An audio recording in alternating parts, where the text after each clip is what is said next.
Bon, maintenant qu'on a vu la première loi sur le produit des puissances, on va voir une deuxième loi qui implique le quotient de puissance. Autrement dit, qu'est-ce qui arrive si on divise des expressions exponentielles qui ont encore une fois la même base. Donc, j'insiste encore une fois, si vous remarquez la loi au bas ici, là, la base elle est A et la base elle est A. La base ne changera pas, ça va rester A. Sauf que ici, plutôt que de faire une addition d'exposants, ben, on va tout simplement soustraire les exposants. Donc, si je prends les exemples, donc pour le premier ici, on a 2 à la 7 divisé par 2 à la 3. Je vais donc avoir 2 à la 7 moins 3 qui va me donner 2 à la 4.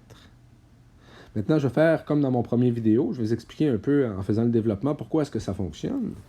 Donc ici, si je retrace, si je réécris mon expression en la développant, je vais donc avoir ici 2 fois 2 fois 2.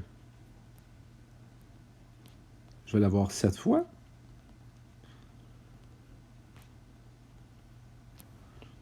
« 5, 6, 7. Ça, c'est un fois ici. OK. Et je divise par 2 à la 4. Donc 2 fois 2 fois 2 fois 2. Et si vous vous souveniez bien, vous avez vu en secondaire 1 comment réduire des expressions. Donc quand j'ai les mêmes multiplications en haut et en bas, autrement dit, j'ai les mêmes facteurs en haut et en bas, on peut les réduire. Donc ici, je peux réduire un 2 avec un 2, un 2 avec un 2, un autre 2 avec un autre 2, et comme ça ici. Donc il m'en reste combien? Il va m'en rester seulement 3.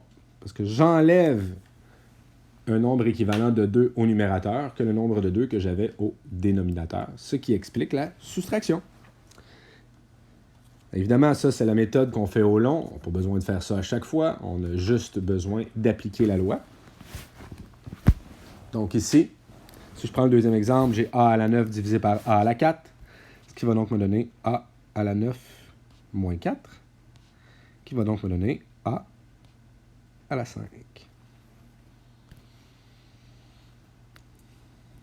Ici, on a n à la 6 moins 2. Ben ici, j'ai 2 négatifs, ça devient donc une addition. Ça va me donner 6 plus 2, qui va donc donner n à la 8. Et je termine avec l'exemple numéro 4. Donc ici, j'ai t à la moins 2 divisé par t à la 3.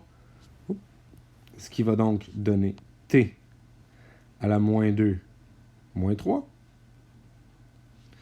Qui va donc me donner t exposant moins 5. Ou si vous préférez, on l'a vu auparavant dans les propriétés, je pourrais écrire que c'est 1 sur t à la 5. Donc, ça dépend des numéros, des exercices. Des fois, on vous demande d'écrire des expressions avec des exposants positifs. D'autres fois, on ne spécifie rien. Si on ne spécifie rien, les deux réponses sont bonnes. Si on vous demande un exposant positif, il faut donc l'écrire sous cette formule-là, ici.